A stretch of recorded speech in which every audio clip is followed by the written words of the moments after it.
Hello students, आज मैं आपको फंडामेंटल्स ऑफ इलेक्ट्रिकल इंजीनियरिंग के बारे में बताता हूँ। इसमें जो सबसे बेसिक चीज होती है, इलेक्ट्रिकल इंजीनियरिंग की शुरुआत जहाँ से होती है, वो इसके बेसिक एलिमेंट होते हैं। ठीक है, इसके बेसिक एलिमेंट, ठीक है, आप जानते हैं आर, एल और सी। आर हो गया रेजिस्टर, ठीक, एल इंडक्टर और सी कैपेसिटर। ठीक है, तो आज हम रेजिस्टर के बारे में बात करेंगे। रेजिस्टर क्या होते हैं, ठीक है ना। तो जैसे अभी तक 10+2 लेवल या इंटरमीडिएट लेवल तक हम लोगों ने ये पढ़ा था कि भाई रेजिस्टर मतलब हमने कहा कैलकुलेट करना से R = ओम्स लॉ के हिसाब से हमने V/I वोल्टेज को करंट से डिवाइड कर दिए, रेजिस्टेंस निकल आएगा, ये रेजिस्टेंस आ जाएगा। या दूसरे ढंग से इसको डिफाइन करते हैं कि भाई रेजिस्टेंस इज द प्रॉपर्टी, ठीक है, by which there is a resistance offered whenever a current flows through the wire. किसी भी वायर में या किसी भी क्लोज सर्किट में जो करंट फ्लो करती है, करंट फ्लो करने में जो बाधा उत्पन्न होती है या जो रेजिस्टेंस उत्पन्न होता है, उसको रेजिस्टेंस कहते हैं। ये तो बेसिक था, ठीक। सेकंड, और हम लोगों ने 10+2 लेवल फॉर्मूला पढ़ा था कि R = ρL/A, ठीक है, where ρ is the resistivity of the material, L is the length of the conductor, A is the area of cross section. तो ये चीजें तो हम लोग पढ़ चुके हैं प्रीवियस क्लासेस में। अब अभी यहां पे जो इलेक्ट्रिकल इंजीनियरिंग में जब आप रेजिस्टेंस को डिफाइन करेंगे तो ये तीनों जो है आपके, ये बेसिक एलिमेंट, या आप इसको कह सकते हैं कि they can also be defined as a circuit element. अब आप आ जाइए इलेक्ट्रिकल इंजीनियरिंग की तरफ। तो these three are called circuit element, ठीक। आज जो हम बात करेंगे रेजिस्टर की, ठीक। तो रेजिस्टर को जो हम डिफाइन करेंगे, तो सिंपली रेजिस्टर को आप कह सकते हैं कि resistor is a two terminal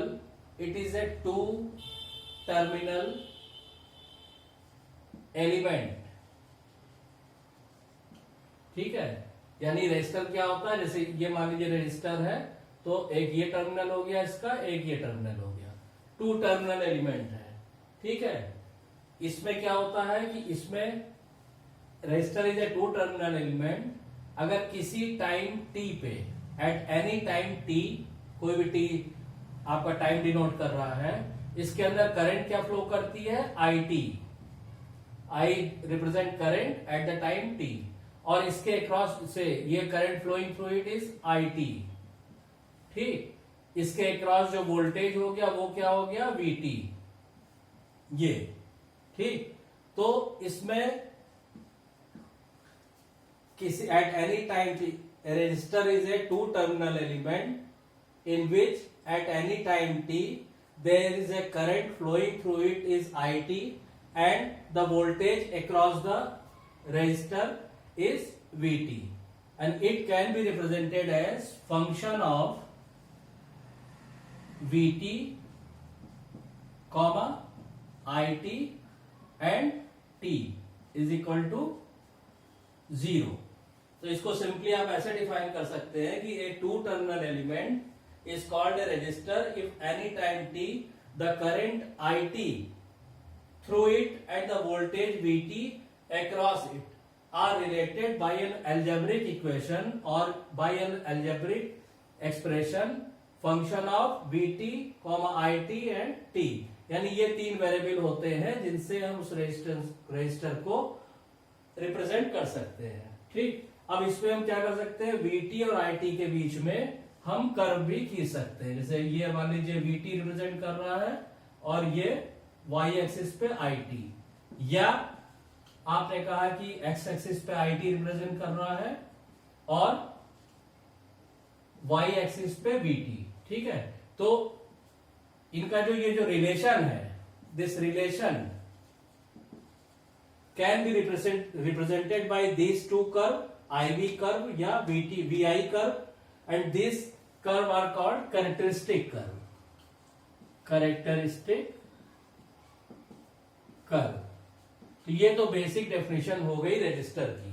कि कोई आपसे पूछे कि भाई register as a circuit element क्या है, तो आप सिंपली ये कहेंगे कि register is a two terminal element which can be defined at any time t, current flowing through the resistor is IT and the voltage across the resistor is VT, and this can be represented by an algebraic equation, by an algebraic expression, function of VT, IT, t is equal to 0, और VT और IT के बीच में आप curve भी draw कर सकते हैं, ठीक है, और ये कर्व कहलाएगा आपका कैरेक्टरिस्टिक कर्व। तो ये तो बेसिक डेफिनेशन हो गई रजिस्टर की। अब इसमें बात आती है कि how the registers can be classified, register को आप कैसे क्लासिफाई कर सकते हैं। तो इसमें आप नोट डाउन कर सकते हैं कि the register can be classified in various categories like diodes, switches and most other two terminal elements without memory. मतलब कि से आपने डायोड में प्रीवियस मेरी वीडियोस में इलेक्ट्रॉनिक्स इंजीनियरिंग में आपने पढ़ा है, डायोड्स है, स्विचेस है, या कोई भी और टू टर्मिनल एलिमेंट है, टू टर्मिनल एलिमेंट है, वो रजिस्टर हो सकता है। कंडीशन क्या है? Without memory. ये आप, this is very much important, without memory, ठीक है। यानी कि रजिस्टर में इनिशियल कंडीशन कुछ नहीं होती, उसमें पहले का कुछ स्टोर नहीं होता है। जैसे आगे हम लोग पढ़ेंगे इंडक्टर और कैपेसिटर केस में, वैसा इसमें नहीं है। तो register can be classified as diodes और स्विचेस और two terminal element without memory. ये सबसे इंपॉर्टेंट चीज है रजिस्टर के लिए ध्यान में रखने वाली, ठीक है। अब इसमें बात आती है कि जो रजिस्टर का आप VT या IT, जैसे सपोज कीजिए VT और IT, ये आपने कोई कर्व इस पे खींचा रेजिस्टेंस का, ठीक है। तो depending upon the shape of the curve the register can be classified in several categories, ठीक है। कैसा कर्व आ रहा है, इस तरह आ रहा है, इस तरह आ रहा है, इस तरह आ रहा है, तो depending upon the shape of the curve the register can be classified into different categories, ठीक है। इसमें जो मोस्ट पॉपुलर कैटेगरी है वो है आपकी linear time invariant register. The most popular या मोस्ट वाइडली यूज्ड कह लीजिए, या मोस्ट पॉपुलर कह लीजिए, मोस्ट पॉपुलर रजिस्टर जो होते हैं वो क्या होते हैं? लीनियर टाइम इनवेरिएंट, ठीक। LTI क्या होता है ये मैं भी आपको बताता हूं। देखिए ये बहुत ही बेसिक टॉपिक है, बहुत ही सिंपल है, रजिस्टर सब लोग जानते हैं, लेकिन जब हम इसको डीपली स्टडी कर लेंगे तभी आगे चल के आप नेटवर्क एनालिसिस एंड सिंथेसिस या आगे किसी भी तरह का न्यूमेरिकल होगा, आप उसको करने में आपको बहुत आसानी होगी। तो जो most widely use type register होते हैं आर, देखिए मैं लिख रहा हूं पूरा, लीनियर टाइम इनवेरिएंट, ठीक है।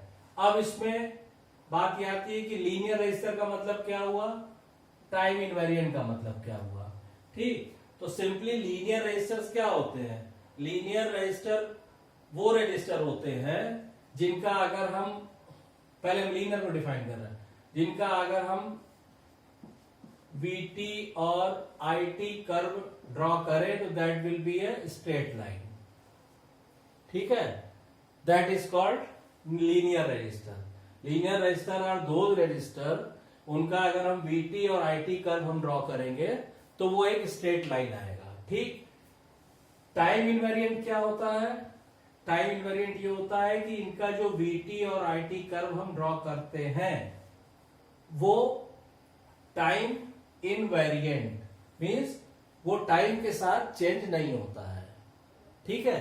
तो that is called time invariant register. आप इसको नोट डाउन भी कर सकते हैं कि if the characteristic does not change with time the register is called time invariant, ठीक है। और if it changes with the time then it is called time varying register. अगर मान लीजिए टाइम के साथ चेंज हो रहा है रजिस्टर तो वो कहलाएगा आपका टाइम वेरिंग रजिस्टर, ठीक। और अगर नहीं चेंज हो रहा है टाइम के साथ, नो चेंज, तब आप उसको बोलेंगे टाइम इनवेरिएंट, जो अभी हम बात कर रहे हैं, इनवेरिएंट रजिस्टर, ठीक है। तो ये हो गया जो मोस्ट वाइडली यूज रजिस्टर है, जो कॉमनली यूज किए जाते हैं, वो लीनियर टाइम इनवेरिएंट रजिस्टर होते हैं। लीनियर का मैंने आपको बता दिया कि अगर आप उनका वीटी आईटी कर्व ड्रॉ करेंगे तो स्ट्रेट लाइन आएगा, और वो कर्व अगर टाइम के साथ नहीं चेंज हो रहा है तो वो टाइम इनवेरिएंट कहलाएगा, और टाइम के साथ चेंज हो रहा है तो वो ऑब्वियसली बात है टाइम वेरिंग रजिस्टर कहलाएगा। ये बेसिक चीजें हो गई, ठीक है। अच्छा, अब इसमें एक चीज और आती है, जब हमने लीनियर की बात की है तो नॉन लीनियर की भी बात कर लीजिए। नॉन लीनियर में क्या होगा, आपको मालूम है कि there will not be a straight line, straight line नहीं होगी। जैसे मान लिया मैंने कहा ये तो लीनियर हुआ, ठीक है, और मान लीजिए हमने कहा कि इस तरह का कर्व आ रहा है तो ऑब्वियस सी बात है ये नॉन लीनियर हुआ, ठीक है। तो these are the basic terms which is useful in register. अब आइए आप नेक्स्ट उसमें कि रजिस्टर को हम कैसे रिप्रेजेंट करेंगे, क्या उसमें करंट बहेगी, क्या वोल्टेज होगा, ये सारी चीजें आपको एकदम क्लियर होनी चाहिए। तो देखिए इसमें क्या होगा कि जब भी आप किसी एलटीआई रजिस्टर यानी लीनियर टाइम इनवेरिएंट रजिस्टर की हम बात कर रहे हैं, तो क्या होगा कि मान लीजिए ये लीनियर टाइम इनवेरिएंट रजिस्टर है हमारा, ये इसमें करंट फ्लो कर रही है आईटी और इसके क्रॉस वोल्टेज है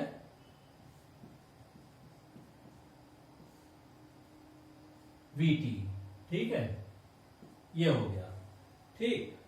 अब इसमें जब आप इसकी कैरेक्टरिस्टिक ड्रॉ करेंगे, टिपिकल कैरेक्टरिस्टिक, तो क्या आएगी, आपने कहा ये वीटी है, ये आईटी है, तो ऑब्वियस बात है एक स्ट्रेट लाइन आ जाएगी, ठीक है। तो इस स्ट्रेट लाइन का जो स्लोप होगा, स्लोप वो क्या रिप्रेजेंट करेगा, वो आर की वैल्यू रिप्रेजेंट करेगा रेजिस्टेंस की, ठीक। अब इसमें क्या होगा कि मान लीजिए हमने कहा कि इसमें वोल्ट, इसको हमने शॉर्ट सर्किट कर दिया, ठीक। तो अगर हम इसको शॉर्ट सर्किट कर देंगे, मान लीजिए हमने इसको क्या किया, शॉर्ट सर्किट कर दिया, तो जब शॉर्ट सर्किट करेंगे तो एट शॉर्ट सर्किट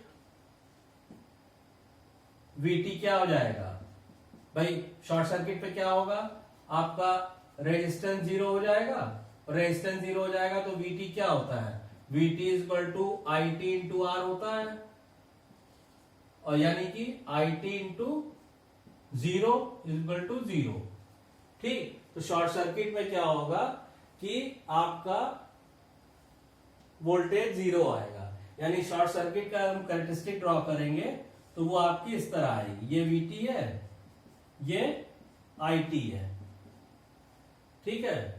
तो इसमें क्या होगा कि आपका वोल्टेज जो है शॉर्ट सर्किट के केस में जीरो हो जाएगा, ठीक है। तो आपकी केवल कैरेक्टरिस्टिक ये आएगी, करंट फ्लो कर रही है, वोल्टेज जीरो है, ठीक है। ये हो गया आपका शॉर्ट सर्किट कैरेक्टरिस्टिक। उसके बाद ओपन सर्किट में क्या करेंगे, मान लीजिए आपने इसको ओपन कर दिया, से this is open circuit. Open circuit, open circuit में क्या होगा, कोई करंट, जब तार जुड़ा ही नहीं है, सर्किट पूरा ही नहीं हुआ है। देखिए ये एक चीज ध्यान रखिएगा in terms of electrical engineering, कोई भी सर्किट कितना भी बड़ा हो, कितने भी कंपोनेंट्स लगे हो, कितने भी हो, जब तक कि एक क्लोज्ड लूप नहीं पूरा हो जाता तब तक उसमें सर्किट में करंट नहीं फ्लो करेगी। सर्किट में करंट फ्लो करने के लिए एक क्लोज्ड लूप पूरा होना जरूरी है। तो इसका मतलब क्या हुआ कि जब आप इसको ओपन कर देंगे तो यहां आई टी क्या हो जाएगा, 0 हो जाएगा। ठीक है, आई टी 0 हो जाएगा यहां पे। तो यहां पे अगर आपको मालूम है ये अच्छा रेजिस्टेंस तो आपने जानते हैं आप, रेजिस्टेंस क्या होता है आर, और एक चीज और होती है रेजिस्टेंस के साथ कंडक्टेंस, वो क्या होता है 1/R। ठीक, तो रेजिस्टेंस क्या होता है V/I और ये क्या होता है I/V। ठीक, तो यहां पे क्या करेंगे आप, यहां पे G क्या हो जाएगा, G है आपका, G का फॉर्मूला है I/V, मतलब 0 जो भी वोल्टेज है। ठीक, यानी इसकी वैल्यू क्या हो गई 0, तो रेजिस्टेंस की वैल्यू क्या आएगी 1/G मीन्स 1/0 मीन्स इनफाइनाइट, यानी ये ओपन सर्किट की तरह काम करेगा। तो ओपन सर्किट के केस में फिर आपका जो कैरेक्टरिस्टिक कर्व है वो कैसा आएगा, ओपन सर्किट के केस में ये VT हो गया, ये IT हो गया। ठीक, तो यहां पे क्या है आपका करंट 0 है, करंट आपकी 0 है, तो करंट 0 रहेगी और ये आएगी कैरेक्टरिस्टिक कर्व, इधर वोल्टेज आपको मिलेगा लेकिन करंट 0 रहेगी। तो ये हो गया आपका किसी भी लीनियर टाइम इनवेरिएंट रजिस्टर का शॉर्ट सर्किट के केस में और ओपन सर्किट के केस में क्या कैरेक्टरिस्टिक आएगी। अब इसके बाद बात आती है ओम्स लॉ की। ठीक है ना, ओम्स लॉ में आपको पता है, ओम्स लॉ तो आप लोग 8th क्लास से पढ़ रहे हैं। ठीक है, बहुत ही सिंपल चीज है, लेकिन उसको थोड़ी सी चीजें और मैं उसको क्लियर करना चाहूंगा। हो सकता है आप में से काफी लोगों को चीज पता भी होगी। जैसे आपको मालूम है कि अगर ये कोई रेजिस्टेंस है,